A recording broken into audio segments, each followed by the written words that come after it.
Praise the lord. సర్వోన్నతుడు సర్వకృపానిధియగు యేసుక్రీస్తు నామములో మీ అందరికీ కృపయు సమాధానము విస్తరించునుగాక. ఈ దినపు యేసయ్య జీవపు మాట. కొరింథీయులకు రాసిన మొదటి పత్రిక 6వ అధ్యాయం 20వ వాక్య భాగము.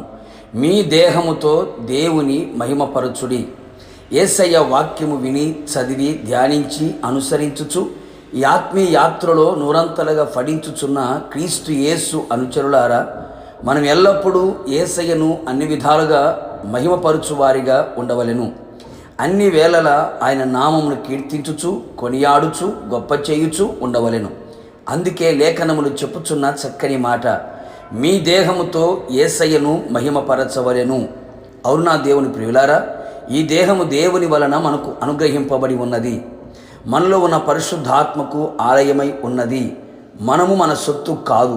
మనమందరము వెండి బంగారముల వంటి క్షయ వస్తువులతో కాక అమూల్యమైన రక్తము చేత, అనగా నిర్దోషమును నిష్కలంకమునగు గొర్రెపిల్ల వంటి యేసు క్రీస్తు రక్తము చేత విమోచించబడి కొనబడి ఉన్నాము.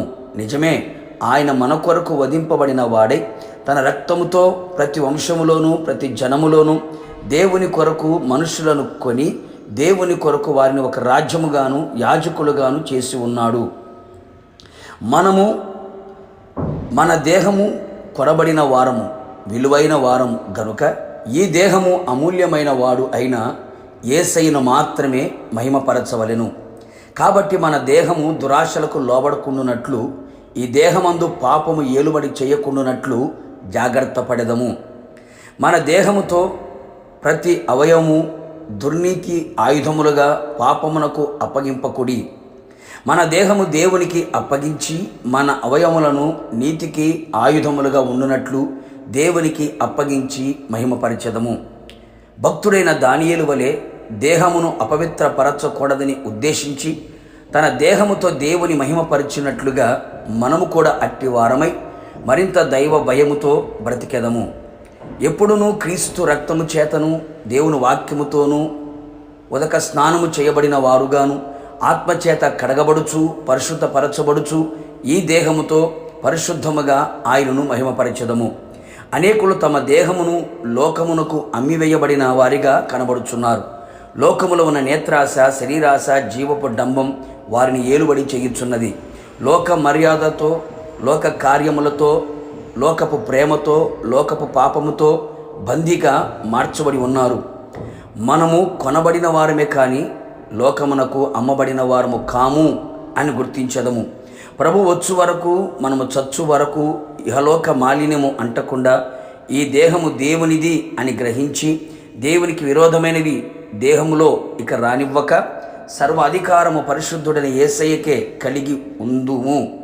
భయముతో వణుకుతో ఆత్మీయతను కాపాడుకొనుచు ముందుకు కొనసాగెదము. ప్రతి విషయములో ఆయననే దేహముతో మహిమపరచుచు ఆయన రాకడ కొరకు సిద్ధపడెదము. ప్రార్థన. నిత్యాశ్రయ దుర్గమైన యేసయ్య, నిత్యము మిమ్మల్ని స్తుతించే భాగ్యము మీరు మాకు అనుగ్రహించినందుకై మిమ్మల్ని స్తుతిస్తూ ఉన్నాం.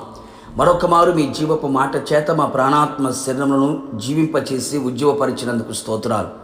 మీరు మాకు అనుగ్రహించిన ఈ దేహముతో మిమ్మల్ని మాత్రమే మహిమపరచున్నట్లుగా సహాయం చేయండి. నీతికి సాధనములుగా ఉన్నట్లుగా ఇహలోక మాలిన్యం ఈ దేహమునకు అంటకుండునట్లుగా మీ రక్తము చేత, వాక్యము చేత, ఆత్మ చేత ఎల్లప్పుడూ కడగబడుచు పరిశుద్ధపరచబడుచు ఈ ప్రాణాత్మ శరీరములతో మిమ్మల్ని మాత్రమే ఘనపరిచి మీ నామాన్ని మాత్రమే గొప్ప చేయుచు మీరు ఆకడకు సిద్ధపడినట్లుగా కృప మెండుగా నిండుగా దయచేయమని యేసు నామములో అడిగి పొందుకొని ఉన్నాము తండ్రి, ఆమెన్. నిశ్చయముగా మీరును మీ కుటుంబ సభ్యులందరూ మీ దేహములతో యేసయ్యను మహిమపరచుదురు గాక. God bless you.